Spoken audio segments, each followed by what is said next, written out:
आजम्य प्राणानायम्य केशवाय नमः केशवाय स्वाहा केशवाय स्वाहा नारायणाय स्वाहा माधवाय स्वाहा गोविंदाय नमः पद्मनाभाय नमः दामोदराय नमः शंकरशनाय नमः वासुदेवाय नमः प्रद्युम्नाय नमः अनिरुद्धाय नमः पुरुषोत्तमाय नमः दोक्षजाय नमः नारसिंहाय नमः अच्युताय नमः जनार्दनाय नमः उपेन्द्राय नमः हरे नमः श्रीकृष्ण परमात्मने नमो नमः अक्षंतु చేతుకోండి గోవింద గోవింద గోవింద మూడు సార్లు గోవింద అనుకోండి ఇద్దరు కూడా జై శివాయ ప్రదేశే కృష్ణ గోదావరి మధ్యప్రదేశే సమస్త దేవతా ब्राह्मणार्यराजतो अस्मिन् वर्तमाने व्यवहारकदान्तर्माणिनां नमस्ते श्री प्रोजनाम संवत्सरे दक्षिणायने एवोऽन्तर्गौ मार्गशीर्षमासे शुक्लपक्षे अध्याये द्वितीये सूर्योदयकालौ पगडिकिलगोत्रोद्भवस्य गौतमवंशोद्भवस्य वरुण गुप्ता नामधेयस्य धर्मपत्नी समेतस्य विनीतश्री नामधेयस्य सह कुटुम्बस्य अभिवृद्धि सिद्धि अर्धञ्च मम निरन्तर धर्म आचरण योग्यता सिद्धि अर्थञ्च मम शीघ्रमेव अतिशीघ्रमेव स्वामी देवता व्रत श्रवण पूजनम् अहं ब्राह्मणद्वारा कारयिष्ये इति संकल्प्य पंचे नमस्कारं जयश्री कलशस्य मुखे विष्णुकण्ठे दशमास्तः मूले तद्रस्तो ब्रह्मा मध्ये मातृनास्तां मुक्षो दोसागरः सर्वे सप्तदेवा वसुन्धरः ऋग्वेदो यजुर्वेदो सामवेदो वदन्तः रङ्गे च सहिताः सर्वे कलशां समाजिताः अत्र गामित्री सावित्री शान्ति पुष्करेश्वरी आयान्तु मम अनुकोनि यजमानस्य विवाहाङ्गत्वेन गङ्गे च यमुनेश्चैव गोदावरी सरस्वती नर्मदा सिन्धुकावेरी जलेऽस्मिन् सन्निधं कुरु स्थिरो भव पूजिस्तुनिल्लाति मूడు సార్లు ఓం ఓం అని మనసులో అనుకో ఓం వం వరుణాయ నమః ధ్యాయామి ఆవాహయామి నమస్కారాన్ సమర్పయామి కలశం మీద పీఠ మీద अपवित्रो वा अवशिष्टं परिहरेत् अक्षंतु తీసుకోండి महागणाधिपतये नमः महागणदेवता स्मरणे विनियोगः ओम वक्रतुण्ड महाकाय सूर्यकोटि समप्रभा निर्विघ्नं कुरु मे देव सर्वकार्येषु सर्वदा ओम श्री महादुर्गा महागणाधिपतये नमः सर्वमंगलमांगल्ये शिवे सर्वार्थसाधिके शरण्ये त्र्यंबके गौरी नारायणि नमोस्तुते महागणेश गौरी देवताय महत्यायामि अपवित्र पवित्रो वा सर्वावस्थां गतोऽपि वा यस्मरेत् पुण्डरीकाशं सवाह्याभ्यान्तरश्रीः स्नानं परिकल्पयामि गन्धं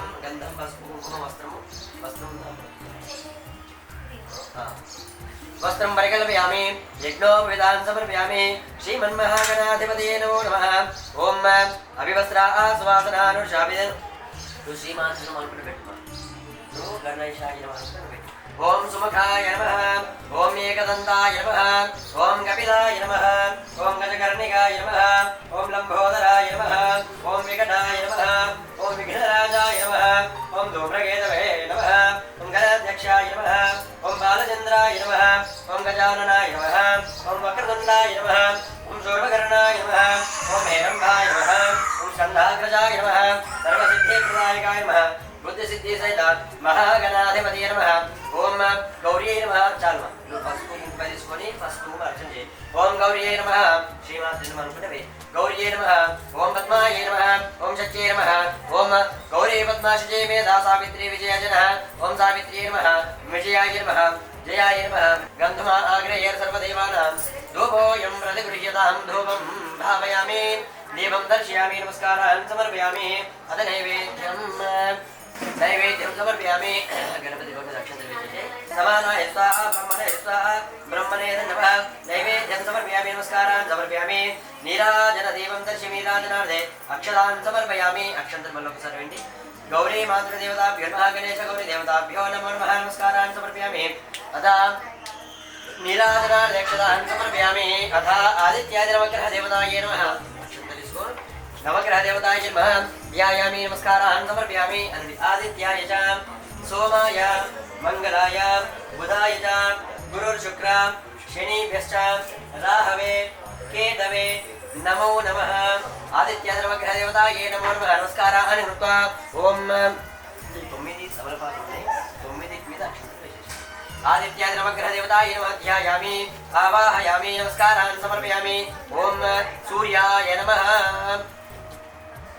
నేను చెప్పినప్పుడు నేను చెప్తున్నా చెప్పుకుంటే అక్షంతలు ఒక్కొక్క తమలపాకుతో వేసుకుంటూ వచ్చేయండి सूर्याय नमः ओम सूर्याय नमः అనుకో ओम जपः कुसुमसङ्काशं काश्यपेयं महाद्युतं सूर्याय नमः ॐ दधिजङ्गदशाराभं क्षीरोदारणमसम्भवं नमामि शशिनं सोमं शम्भोर्मुकुटभूषणम् ॐ सोमाय नमः ॐ दधिधरणी गर्भसम्भूतं विद्योत्कान्तसमप्रभं कुमारं शक्तिहस्तं च मङ्गलं प्रणमाम्यहम् ॐ अङ्गारकाय नमः ॐ प्रियाङ्गुलिकाश्यामं रूपेणावृतं बुधं सौम्यं सौम्यगुणोपेतं तं बुधं प्रणमाम्यहम् ॐ बुधाय नमः ॐ देवानां च ऋषीणां च गुरुकाञ्चनसन्निभं बुद्धिमन्तं त्रिलोकेशं तं नमामि बृहस्पतिम् ॐ गुरवे नमः ॐ हेमकुन्दमृणालाभं दैत्यानं परमं गुरुं सर्वशास्त्रप्रवक्तारो भार्गवं प्रणमाम्यहम् ॐ शुक्रग्रहाय नमः ॐ शुक्राय नमः దీనికి మాత్రం గట్టిగా అయింది హార్మోన్ కొట్లాడుకుంటానంటే ఆయన మంచి చూస్తేనే కొట్లాడుకుంటూ ఉంటారు అందుకని జర గట్టిగా దండం పెట్టుకోండి ఓం నీలాంజన సమాభాసం రవిపుత్రం యమాభ్యజో ఛాయా వార్దాన సంబోధం తం నమామి శనేశ్వరం శనేశ్వరాయ నమః ఓం అర్ధకాయం మహావీరం చంద్రాదిత్య విమర్శనం సింహిగా ప్రాణ సంభూతం తం రాహుం ప్రణమామ్యహం ఓం రాహవే నమః ఇంకోటి ఉంది కదా ఓం పాలాశపుష్పసంగాయం తారకాగ్రహమస్తకం రౌద్రం రౌద్రాత్మకం ఘోరం తం కేతుం ప్రణమామ్యహం ఓం కేతవే నమః ఆదిత్యాదినవగ్రహదేవతాభ్యో నమో నమః ధ్యాయామి ఆవాహయామి నమస్కారాన్ సమర్పయామి ఆవాహయామి నమస్కారాన్ సమర్పయామి స్నానం పరికల్పయామి ఆపోష్టామయ భువస్థానో చేతసాధనా మహిరణాచక్షుసే యోగశ్వతమూర్ధ అమల దగ్గర పూలు ఉన్నాయి కదా ఆ పూలు తీసుకోండి గంధం పసుపు అందుకుంటే అన్నిటి మీద పెట్టుకుంటూ వచ్చేసి గోవింద ఓం ఓం సూర్యాయ నమః ఓం చంద్రగ్రహాయ నమః ఓం అంగారకాయ నమః ఓం బుధగ్రహాయ నమః ఓం బృహస్పతయే నమః ఓం శుక్రగ్రహాయ నమః ఓం శం శనిశ్చరాయ నమః ఓం రాహవే నమః ఓం కేతవే నమః నవగ్రహ మండపదేవతాయ నమః దేవందిగాకలజం భగవానలాబ్ధైర్మున్నావిదాకరవేరరసాలక్ష్మే బిల్వప్రవాల తులసే దళమాలికాని వాంబోజయామి జగదీశ్వర ప్రసిద్ధ ఆగ్రేయ సర్వదేవానాం ధూపోయం ప్రతిగృహ్యతాం ధూపాగ్రామ్యహమే దీపం దర్శయామి నైవేద్యం సమర్పయామి గాయత్ర్యా ప్రోక్ష గోవింద గోవింద గోవింద నైవేద్యం సమర్పయామి నీరాజన దీపం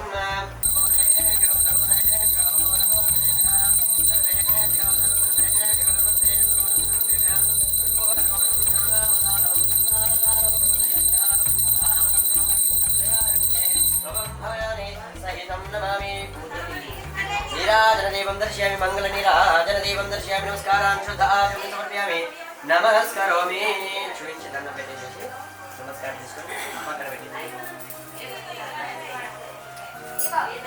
ఓం విశ్వమండ అక్షరం తీసుకో ఏకదంతాయ విద్మహే వక్రతుండాయ ధీమహి తన్నో దంతే ప్రచోదయాత్ గాద్యాయనాయ విద్మహే కన్యకుమారి ధీమహి తన్నో కవికి ప్రచోదయాత్ तत्पुरुषाय विद्महे नमस्तमस्यै च धीमहि तन्नो गौरी प्रचोदयात् विश्वमण्डलाय विद्महे नमस्तानाय धीमहि तन्नो नवग्रहः प्रचोदयात् आग्र ईशानः सर्वविद्यानां ईश्वर सर्वभूतानां ब्रह्मादेवतिर्ब्रह्मः शिवमे अस्तु सदाशिवं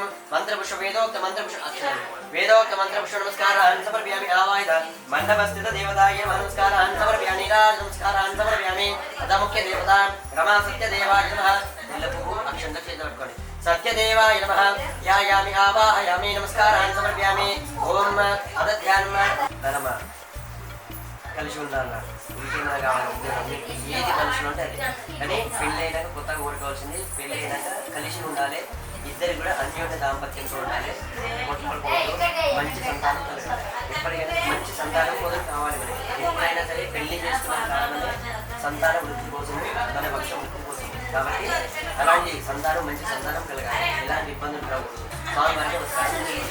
ఓం ధ్యానం శాంతాకారం భుజగశయనం పద్మనాభం సురేశం విశ్వాధారం గగన సదృశో మేఘవర్ణం శుభాంగం లక్ష్మీకాంతో కమలనయనం యోగివృత్యానగమ్యం వందే విష్ణు భవనయరో సర్వలోకైకనాథం లక్ష్మీం క్షీరసముద్రరాజతనయాం క్షీరంగదామేశ్వరీం दासे बोध समस्तदेवनितां लोकैकदीपाङ्कुरां శ్రీమన్మందగడాక్షలాబ్ధవిమర్శ్యై నమస్తస్యై నమస్తస్యై నమో నమః. స్వామివారు ఫోటో మీద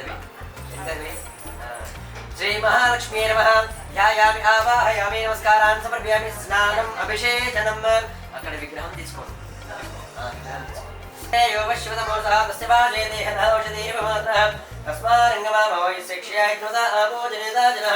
స్నానం పరికల్పయామి. నమస్కారాన్ని సమర్పయామి. గోవింద గోవింద గోవింద. పంచామృతేన స్నాపయామి. పంచామృతం తీసుకో 5 సార్లు వయ్యు.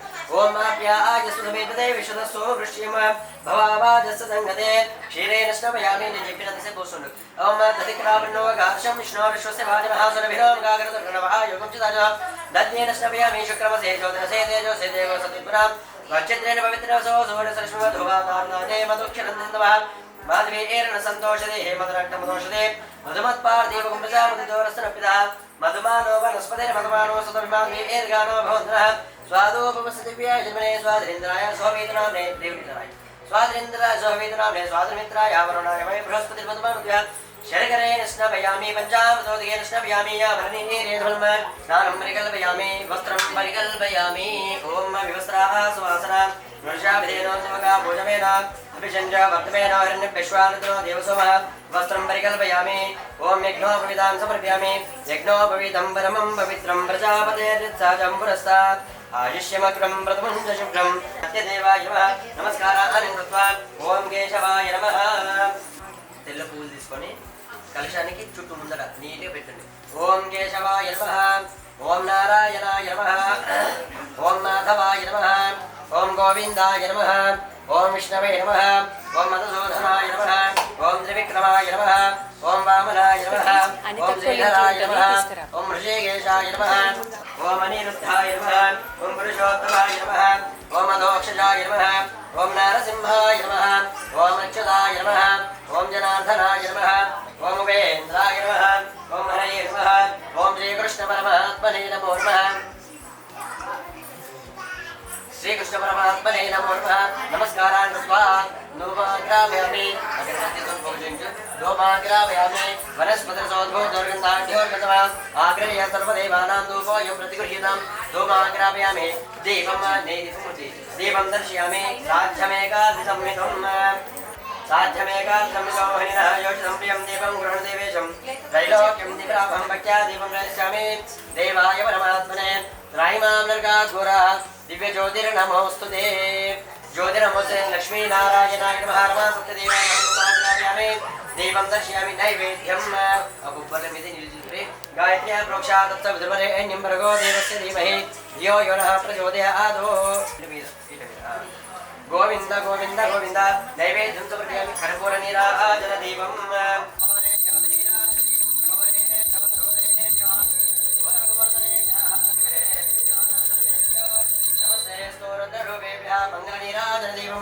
మంగళం కౌసలేంద్రాయ మహనీయ గుణాత్మనే చక్రవర్తి తనోజాయ సార్వభౌమాయ మంగళం నీరాజనం.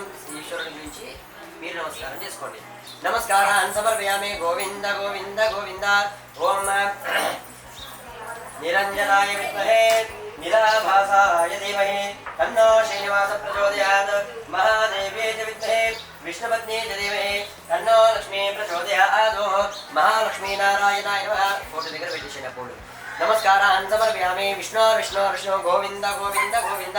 గణానాం త్వా గణపతిం భవామహే కవిం కవీనాం ఉపవిష్ణవస్తమం ఏకరాజం బ్రహ్మణాం బ్రహ్మణస్పతః శృణ్వన్నోతిశీలసాదనం ప్రణో దేవీ సరస్వతీ వాదే వేదమాదేవతే జినా పవిత్రోదోదే సరస్వత్యే నమః. నమస్కారాన్ని కృత్వా ఒక్కరు చేతుల అక్షంతలు కూడా పట్టుకోండి.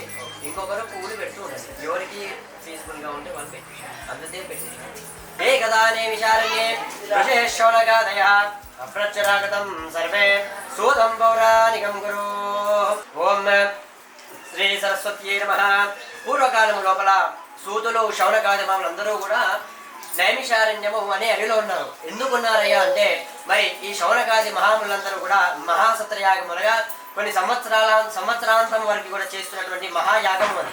ఆ యాగములో పాల్గొనడానికి భూమండలం మీద ఉన్నటువంటి సత్యపురుషులు సత్పురుషులు ఋషులు యోగులు జ్ఞానులు దేవతలు కిన్నెరలు కింపురుషులు అందరూ కూడా వచ్చి ఉన్నారట. అయితే ఎవరికి ఎప్పుడు వీలైతే అప్పుడు ఆ యాగం దగ్గరికి వచ్చి నమస్కారం చేసుకుంటూ వెళ్ళిపోతున్నారు సమయం ఉన్నప్పుడు. అలాంటి సందర్భం లోపల ఈ యొక్క శౌనకాది మహాముని అక్కడికి వచ్చారు, సూతుల వారు అక్కడికి వచ్చారు. వచ్చి ఆ యాగశాలకు వెళ్ళి నమస్కారం చేయగా ఈ శౌనకాది మహామునులందరూ కూడా నమస్కారం చేసి కూర్చోబెట్టి, ఓ మహానుభావ, మీరు వేదవ్యాసుల యొక్క శిష్యులు, మరి మీకు వేదోపాసనతో పాటు ఉపనిషత్తుల యొక్క సారాంశంతో పాటు పురాణవేత్త కదా, కాబట్టి మీకు ప్రతి విషయం తెలిసే ఉంటుంది. అందువలన మాకున్నటువంటి అనుమానాలన్నింటినీ కూడా తీరుస్తూ ఉండండి. సత్పురుషులు, యోగులు, మనుషులు, మానవులు, ఆడ మగ భేదం లేకుండా ప్రతి ఒక్కరు చేయదగినట్టు వ్రతం ఏదైనా ఉన్నదా ఉంటే దాన్ని నాకు సవిస్తరంగా తెలియజేయండి స్వామి అని అడిగారట. అయితే ఎప్పుడైతే ఆ రకంగా అడిగారో అప్పుడు ఆ ముని చెప్తున్నాడు, సూతుల వారు చెప్తున్నారు, నాయన ఈ భూలోకంలో ఉన్నటువంటి వారందరి కోసం చాలా చక్కని విషయాన్ని అడిగారు. మరి మీరు అడిగినటువంటి విషయానికి ప్రశ్నకు సమాధానం నేను కాదు, సాక్షాత్ శ్రీమన్నారాయణుడు స్కాంద పురాణంలో చెప్పి ఉన్నాడు. ఆ విషయాన్ని మీకు చెప్తాను వినండి అని చెప్పి మొదలుపెట్టాడు. అయితే మొదలు పెడుతున్నాడు, నాయన ఒకనొక యుగంలోనే కలియుగం లోపల, మరి ఈ కలియుగం ఒక్కటే కాదు, దీనికంటే ముందు ఎన్నో మహాయుగాలు గడిచిపోయాయి. ప్రతి యుగంలో కూడా కృతయుగము, త్రేతాయుగము, ద్వాపరము, కలియుగం 4 ఖచ్చితంగా ఉంటాయి. కాబట్టి ఇలాంటి ఒకనొక మహాయుగంలోని కలియుగం లోపల మరి మనుషులందరూ కూడా కలి ప్రభావాన్ని పీడితులైపోయి బాధపడుతూ ఏడుస్తూ ఉన్నారట. ప్రతి ఒక్కరూ కూడా ధర్మాన్ని తప్పి ప్రవర్తిస్తున్నారు. కామ, క్రోధ, లోభ, మోహ, మదమాత్సర్యాలన్నీ కూడా మెచ్చుమీరిపోయాయి. దాని వలన వావి వరసల్ని కూడా తిరుగుతున్నారు, తల్లిదండ్రులు నిందిస్తున్నారు, భగవంతుని తిరుగుతున్నారు, దానం ధర్మం లేదు, ఆవులను చంపుతున్నారు, ఎవరికి నచ్చినట్టుగా వాడు బ్రతుకుతున్నాడు, ఒక పద్ధతి లేదు, నియమం లేదు, ధర్మానికి విరుద్ధంగా బ్రతుకుతున్నారు. దాని వలన ఎవడైతే తెలిసి కానీ తెలియకుండా కానీ ధర్మాన్ని తప్పి ప్రవర్తిస్తూ ఉన్నాడో అలాంటి వారికి అనేక రకాల కష్టాలు పడుతూ ఉన్నారట.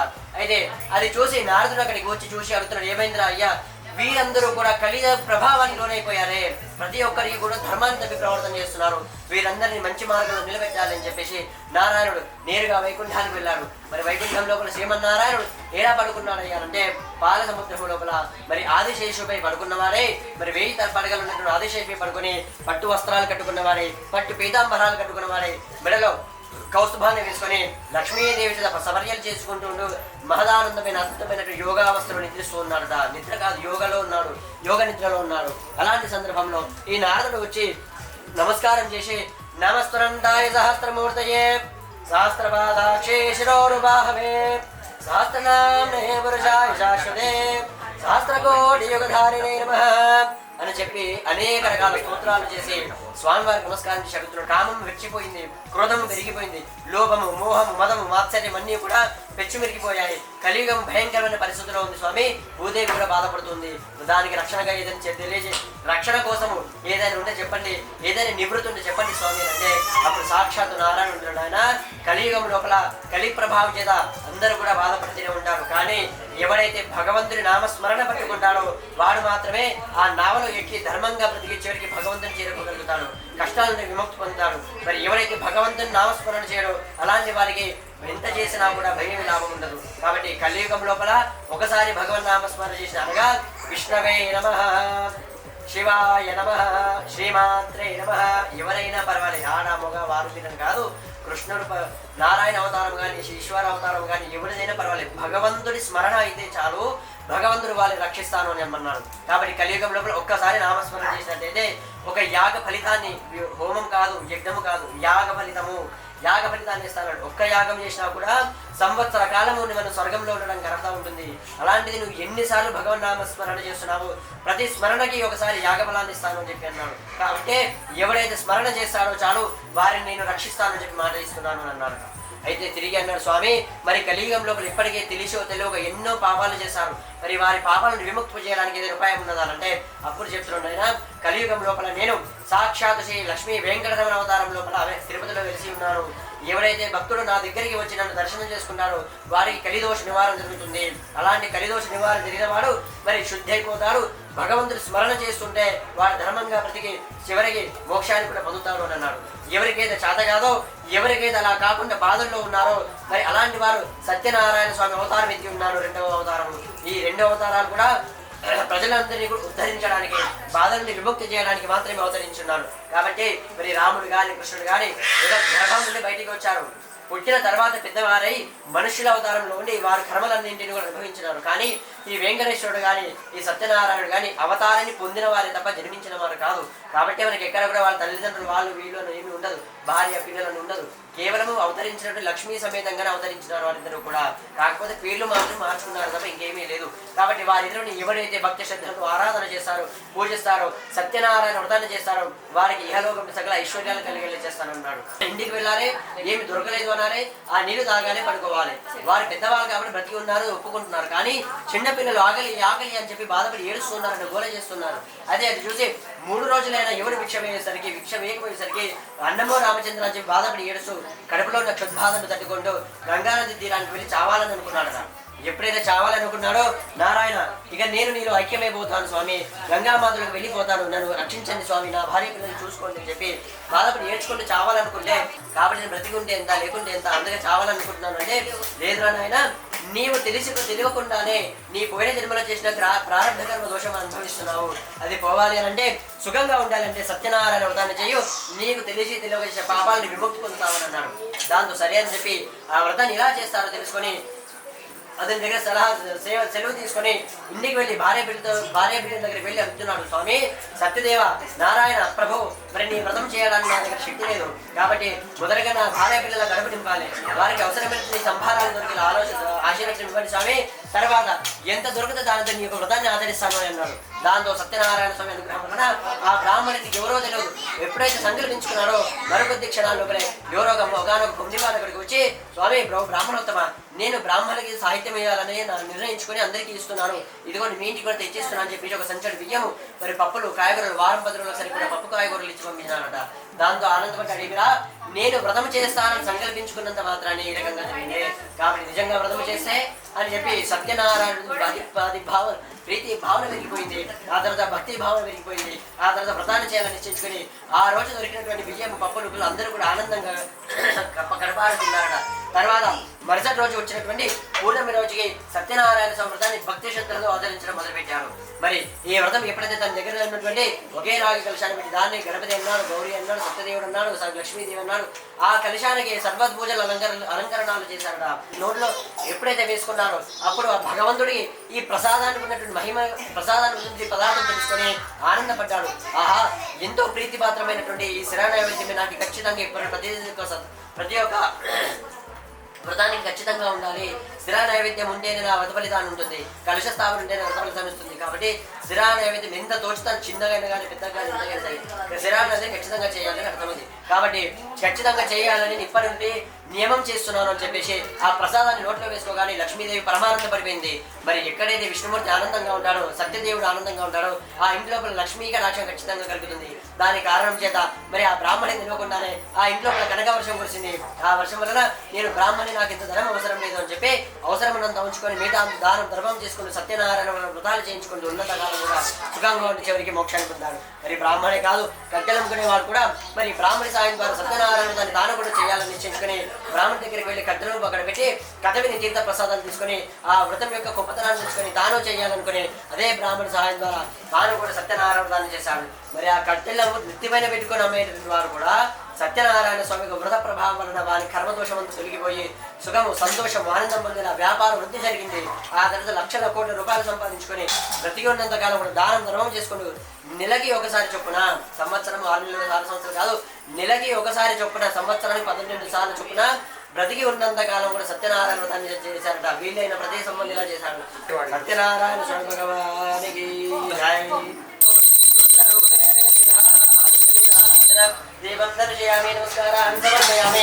మొక్కుకోగానే సంతానం కలిగింది. కాబట్టి భగవంతుడి మీద ఉన్నటువంటి ప్రీతి భావనతో మరి నదీ తీరం లోపల వైభవంగా సత్యనారాయణ స్వామికి వ్రతాన్ని జరిపిస్తున్నాడు. అయితే సాధువు అనే ఒకటి వారు అక్కడికి వచ్చి, వైశ్యుడు అక్కడికి వచ్చి కథ దగ్గర కూర్చొని తీర్థ ప్రసాదం తీసుకున్నాడు.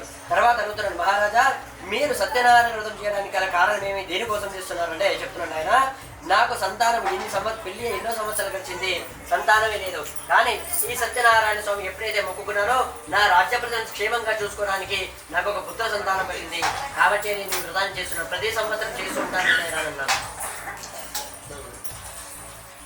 అలా చెప్పేసరికి తాను తీర్థ ప్రసాదాన్ని భోజనం చేసిన తర్వాత తన భార్య అయినటువంటి లీలావతి కోసం కొద్దిగా ప్రసాదాన్ని తీసుకుని ఇంటికి వెళ్ళి తన భార్య చెప్తున్నాడు, లీలావతి మరి సత్యనారాయణ వ్రతం చేస్తే పిల్లలు కడుగుతారంట, మహారాజు గారు మొక్కుకుని చేస్తే ఈ రకంగా జరిగిందని చెప్పగానే అప్పుడు తన భార్య అన్నది, వీనికి ఎప్పుడైతే అనుమానం వచ్చిందో అప్పటి నుంచి ఆ వ్రతం చేస్తే డబ్బులు ఖర్చు అవుతుంది, వాని పిలవాలి, వీని వల్ల బ్రాహ్మణి వెళ్ళాలి, చుట్టుపక్కల వెళ్ళాలి, భోజనం పెట్టాలి, దీనికి 10,000 ఖర్చు అవుతుంది అని ఆలోచన, అంతటి దుర్మార్గమైనటువంటి ఆలోచనను కల్పిస్తాడు. అది తన తప్పు కాదు, మనస్సులో ఉన్నటువంటి కలిదోషము, కలి ప్రభావం ఆ రకంగా ఉంటుంది. కాబట్టి ఇద్దరు కూడా చివరిగా కొట్లాడుకున్నారు. చివరి ఒక వారం మీదకి వచ్చినారు. ఏమి విషయము అంటే భార్య ఒకటే మాట చెప్పింది, సరే నాదా మీరు ఎట్లా చెప్తే అట్లా, కానీ కథ మాత్రం ఖచ్చితంగా చేద్దామంటే, సరే నువ్వు అన్నావు కదా, నీ మాట కాదు నా మాట కాదు, మన ఇద్దరికి కలిసి సంవత్సరం తిరగకుండా సంతానం కలిగితే కథ చేద్దాం, లేకుంటే లేదు, ఏమంటావు అని. సరే నాకు భగవంతుడి మీద పూర్తి నమ్మకం ఉంది కాబట్టి నేను ఒప్పుకుంటున్నాను అని అన్నదట.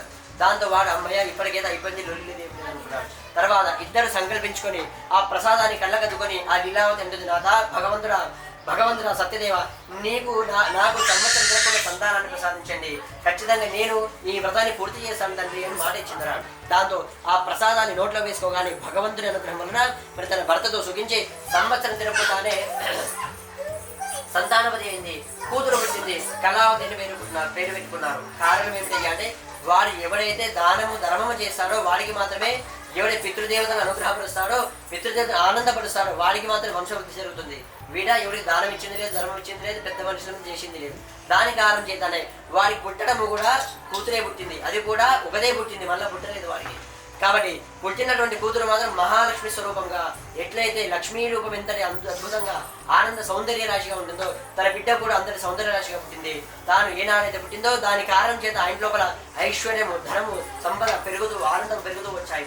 అలాంటిది సంతానం కలగగానే తొట్టెలు అయిపోయిందో ఏదో తన భర్తతో ఉంటుంది, నాథ మన ఇద్దరం పెట్టిన షరతు ప్రకారం మనం సత్యనారాయణ వ్రతం చేయాలంటే, లేదు నేను వ్యాపారం నుంచి పక్కకు వెళ్తున్నా, వేరే రాజ్యానికి వెళ్తున్నా, వచ్చినాక చేద్దామన్నారు, వెళ్ళిపోయారు. ఈ రకంగా తన భార్య ఎన్నిసార్లు కింద కూడా చేయలేదు. తర్వాత కొంతకాలానికి విసుగు చెంది అడగడం మానేసింది.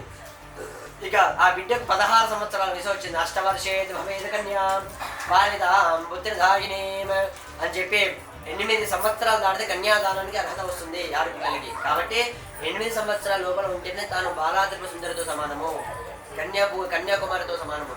8 దాటితా తాను ఒక కన్యతో సమానము, వివాహానికి యోగ్యురాలని కన్యతో సమానం. కాబట్టి ఎప్పుడైతే తన బిడ్డకు 16 సంవత్సరాల వయసు వచ్చిందో పెళ్లి చేయాలి, కానీ ఇల్లరికంగా ఉంచుకోవాలి. ఎందుకంటే తనకున్న తను ఒకదే కాబట్టి బ్రతికున్నంతకన్నా కళ్ళెదురుగా ఉండాలి. తను బయటికి వెళ్ళిపోతే ఆ ఐశ్వర్యం కూడా వెళ్ళిపోతుందేమో అని చెప్పి వారికి అనుమానం. కాబట్టి ఇల్లరికంగా ఉంచుకుంటానని బిడ్డకు 16 సంవత్సరాల వయసు వచ్చిన తర్వాత పెళ్లి చేయాలని నిశ్చయించుకొని ఒకనొక బ్రాహ్మణ్ణి ఒక దూతను పిలిచి అన్నాడు, నాయనా దూత, మరి నా బిడ్డకు పెళ్లి చేయాలనుకుంటున్నా, కాబట్టి ఎవరైనా మంచి ఒక వైశ్య కుమారుడు ఉంటే తీసుకున్నానండి, నా యావదాస్తిని ఇస్తాను, నా బిడ్డని ఇస్తాను, ఇల్లరికంగా ఉండడానికి ఒప్పుకోవాలని అన్నాడు. మరోదొప్పల ప్రసాదాన్ని ఏర్పాటు చేయగా మరి రాజుగారి దోషి గర్వంతో సత్యనారాయణ ప్రసాదాన్ని తెలిసినా కూడా గర్వంతో చేయన్నాడు. దాంతో భగవంతుడికి ఆగ్రహం వచ్చి, మరి ఎవరా నీకు భగవంతుడు నా ప్రసాదం చేయి అంటావా, నీకు రాజ్యం ఉంటుంది ఏమీ లేదని చెప్పి శతపుత్రాగతమునాస్తే అని అన్నాడు. దాంతో రాజుగారికి 100 మంది కుమారులు మూర్చపడిపోయారు. వేరే రాజు సామంతులు వచ్చే రాజ్యాన్ని కూడా అలా కలవడం చేస్తున్నారు. అది తెలుసుకొని మరి రాజ్యములో ఎందుకు ఇలా రకంగా జరిగిందని చెప్పి బాధపడి ఏడ్చుకున్నారట. అయితే రాజ్యము లేక సంతానం లేక ఎందుకు బాగుండాలని చెప్పి చావాలనుకోగా మరి ఆకాశం అన్నది, రాజా నేను చచ్చే పనిలే, నేను సత్యనారాయణ ప్రసాదాన్ని చీత్కరించేందుకు ఆ రకంగా జరిగింది. కాబట్టి వెంటనే సత్యనారాయణ స్వామిగా ప్రసాదాన్ని తీసుకొని క్షమాపణ కోరు, అంతా బాగోతుందని కానీ పరిపూర్ణంగా వెళ్ళి జీవిత ప్రసాదం తీసుకొని ప్రసాదాన్ని తీసుకోగా మరి ఆ రాజ్యంలో ఉన్న 100 మంది కుమారులు లేచి అహో నిద్ర అని చెప్పి లేచి వారందరినీ సామంతులందరూ కూడా ఎల్లగొట్టి పంపించేశారు, ఓడించారు.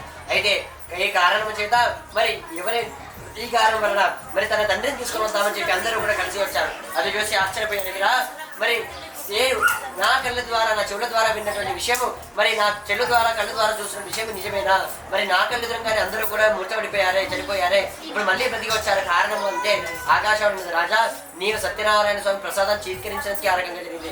తిరిగి ప్రసాదం నేను తీసుకున్నావు కాబట్టి తర్వాత మంచిగా ఉంది. కాబట్టి భగవంతుడికి ఆ ప్రసాదం అంత ప్రీతి, నీవు ఎప్పుడు కూడా భగవంతుని యొక్క ప్రసాదం చీత్కరించరాదు అని చెప్పిందట. దాంతో తాను చేసిన తప్పిదం ఏంటో తెలుసుకున్నట్టు వాడే ఆ తర్వాత బ్రతికి ఉన్నంత కాలం కూడా సత్యనారాయణ స్వామికి వ్రతాలు చేస్తూ దానాలు ధర్మాలు చేస్తూ ఉన్నంతకాలం కూడా భగవంతుడికి ఆరాధన చేసి చివరికి వైకుంఠానికి వెళ్ళిపోయారు. సత్యనారాయణ స్వామి పంచమోధ్యాన సమర్పయామి సమర్పయామి. గోవింద గోవింద గోవింద. గాయత్రీ ప్రోక్ష ఓం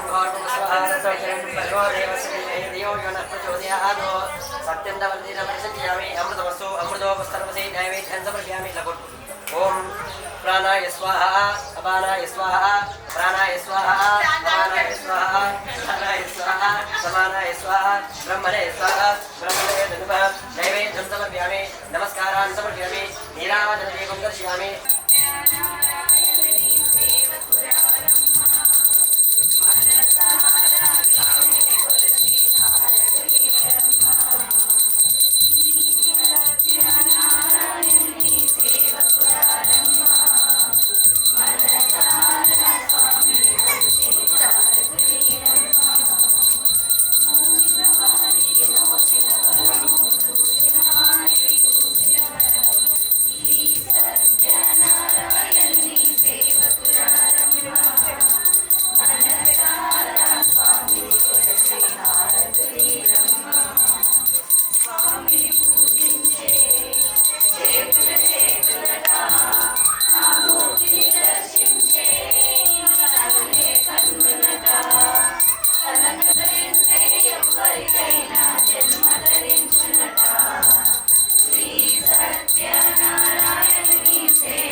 అక్షంతలు గురించి పట్టుకోండి.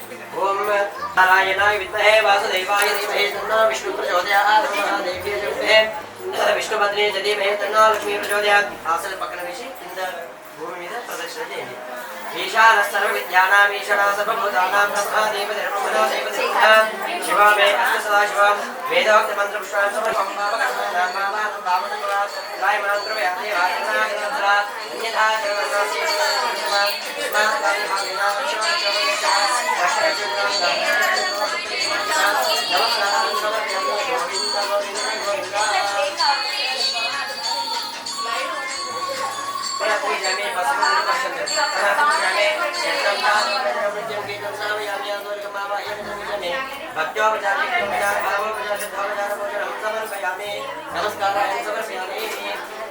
मंत्रहीनं क्रियाहीनं भक्तिहीनं परमेश्वर यत्पूजितं मया देव परिपूर्णं तदस्तु मे अनया संकल्पिता मम विवाह अंतर्गता उन्नता अन्योन्यता दाम्पत्यो अनुकूल्यता सिद्धि अर्थञ्च उत्तम संतान अभिवृद्धि शीघ्रते सत्यनारायण स्वामी देवता व्रत पूजनेन संपूर्ण फलसिद्धि अर्थञ्च सर्वं श्री सत्यनारायण स्वामी देवता चरण अरविंद अर्पणम् अस्तु नक्षत्रे विश्वेश मरणं मनोवर्धनं पुत्रै पौत्रे प्रवर्तनं यस्मात्स्मामे अदशान्तिं प्रयश्च मे ॐ वेद विजय आरोग्य ऐश्वर्य अभिवृद्धि सिद्ध्यर्थं धर्मार्थ काममोक्ष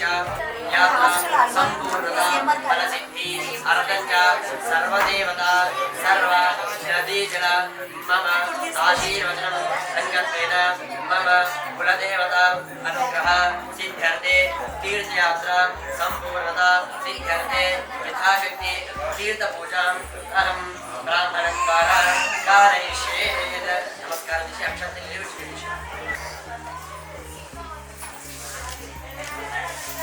तीर्थयात्रां पूर्णता तीर्थपूजान् कारयिष्ये। तथा दीपाराधनं कृत्वा दीपराजदेवताय नमः महागणाधिपतये नमः। ॐ गण अक्षन्तले ओम गणानान्वा गणपतिं नमामहे कविं कवीनामुपविश्रवस्तमं ज्येष्ठराजं ब्रह्मणां ब्रह्मणोत्पदां सुन्वन्नोतिविश्येदसान्नमः महागणाधिपतये नमः गौर्ये नमः मल्लोत्सरक्षणं गौरे विवाहितानि लक्ष्मीकवदे पदे साचतिष्पदे अष्टापदे नवपदे भवोषे साक्षराक्षरपरमेवण गौरी देवतायै नमस्कारान् कृत्वा तत्तीर्थस्थितदेवतायै नमो नमः। श्री पूर्व संकल्पिता अनुसारेण अयोध्यागाये पूर्व तीर्थयात्रा संपूर्णता प्रस्कर्ते तीर्थदेवता पूजाराधनकत्वेन गंगा देवतायै नमः ध्यायामि आवाहयामि नमस्कारान् समर्पयामि। నీళ్ళు తీసుకొని ఆ గంగా నీళ్ళు गंगा तीर्थदेवतायै नमो नमः ध्यायामि आवाहयामि नमस्कारान् समर्पयामि स्नानं परिकल्पयामि ओम आपोषयामि उपवासानो चेतदातनः महेरणाय कृते यो पश्यतमो धातुस्य वाजते रजते मंत्रस्मारः यस्य क्षयाय जलदापो जनेदाशनास्तानं परिकल्पयामि पंचामृतोदकेन श्रवयामि ओम आव्याय समेते विशदसोमं रश्यम अवावाजस्य संगते पंचामृतोदकेन श्रवयामि पुनः शुद्धोदकेन श्रवयामि हरि ओम अपवित्रा पवित्रो वा अपवित्रो वा सर्वावस्थां गतो विवा यस्मरेत् पुण्डरीकाशं सबाह्याभ्यान्तरशुचि अलङ्करणार्थे गन्धं परिकल्पयामि गन्धं परिकल्पयामि गन्धद्वारां नित्यपुष्टालङ्करेशने ईश्वरेकं सर्वभूतानां काम्यो गन्धं परिकल्पयामि श्रीगन्धं चन्दनं दिव्यं गन्धाख्यं सुवर्णवर्णकले परमसुरश्रेष्ठं प्रीत्यर्थं प्रतिगृह्यतां गन्धं परिकल्पयामि हरिद्राजोनिं समर्पयामि हरिद्राजोनिं समर्पयामि कुङ्कुमविलेपं समर्पयामि नमस्कारान् समर्पयामि। गोविंद गोविंद गोविंद ओम तच्चं योरावृणीमहे ओम तच्चं योरावृणीमहे काजरवदे एतावादस्य महिमादोज्याय कुचकुचः आदो आदर्शा भूताने त्रिवादस्य प्रदत्वे त्रिवादो उर्धवदत्पुजः पादोपस्य भवग्रह तदा विश्वमकरामदो साजनार्धनेभे तस्माद्वे राजया जाविरा परस्पर सौद्भोदर्गन्धाट्यर्गन्माग्रे सर्वदेवानां धूपोऽयं प्रतिगृह्यतां धूमाग्रामयामि दीपं दर्शयामि। देवराजाय नमः नमस्कारान् कृत्वा तथा नारीकेलो ओमाग्रामयामि वनस्पतिरसोद्भवनाग्रह्य सर्वदेवानां वन्दन्तमसुरलेखन्यं वर्गो देवस्य धीमहि धियो यो नः प्रचोदयात्। कीर्तराजाय नमः ओमाग्रामयामि नमस्कारान् मे नैवेद्यं